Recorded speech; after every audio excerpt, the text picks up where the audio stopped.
আমার সবচাইতে পছন্দের রামেন নুডলসের মধ্যে হচ্ছে এই শিন রামিয়নটা অনেক বেশি পছন্দ। আমি প্রায় সময়ই হচ্ছে রান্না করে খাই এইভাবে। আর এইভাবে যদি রামেনটা রান্না করি অনেক বেশি মজা হয়। আর এটা কিন্তু হালাল রামেন নুডলস। তো আমি প্রথমে হচ্ছে চুলা জ্বালিয়ে এক চুলায় পানি বসিয়ে দিলাম নুডলসটাকে সিদ্ধ করার জন্য। আর আরেকটা চুলায় হচ্ছে আমি ফ্রাই প্যান বসিয়ে দিলাম, সাথে আমি তেল দিয়ে দিলাম। প্রথমে আমি সসেসগুলো ভেজে নিচ্ছিলাম, আর সসেসটা ভাজার পরে আমি সুন্দর করে উঠিয়ে ফেলবো। আর এগুলো ছিল চিকেন সসেস, আর সসেসটা আমি একটু সুন্দর করে কেটে নিয়েছি যেন দেখতে ভালো লাগে, ফুলের মতো লাগছিল। তারপরে আমি কিন্তু এখন কর্নগুলো ভেজে নিচ্ছিলাম, এগুলো হচ্ছে বেবি কর্ন।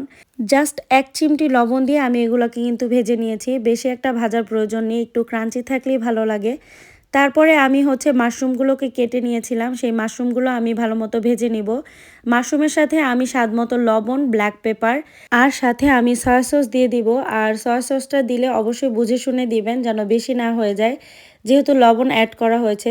তারপর এগুলাকে আমি সুন্দর করে সটেট করে উঠিয়ে ফেলবো।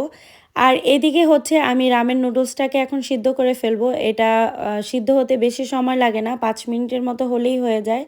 আর এই রামেন নুডলসের সাথে কিন্তু ২টা মশলা থাকে, একটা হচ্ছে ড্রাই ভেজিটেবল আর আরেকটা প্যাকেটে ছিল ওদের স্পেশাল যেই মশলাটা থাকে সেই মশলাটাও। তো আমি ৩ প্যাকেট রান্না করেছি, আমরা যেহেতু ৩ জনই খাবো, আমি, আমার হাজব্যান্ড আর আমার দেবর, আমরা ৩ জনেই খাই এই নুডলসটা। বাচ্চারা দেখা যায় ওইভাবে খায় না। আর এটা কিন্তু একদমই স্পাইসি না, খুবই একদম মাইল্ড একটা ঝাল, খুবই মজা লাগে। আর নুডলসটা সিদ্ধ হওয়ার সাথে সাথে কিন্তু আমি হচ্ছে স্প্রিং অনিয়ন দিয়ে দিলাম। আর এই পাশের চুলায় হচ্ছে আমি ডিম পোচ করে নিচ্ছিলাম, জাস্ট লবণ আর ব্ল্যাক পেপার দিয়েছি।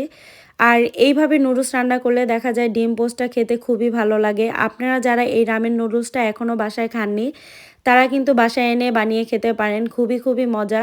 আর লন্ডনে দেখা যায় টেস্কোতে অ্যাভেলেবেল পাওয়া যায়, বাঙালি দোকানগুলোতেও কিন্তু পাওয়া যায়।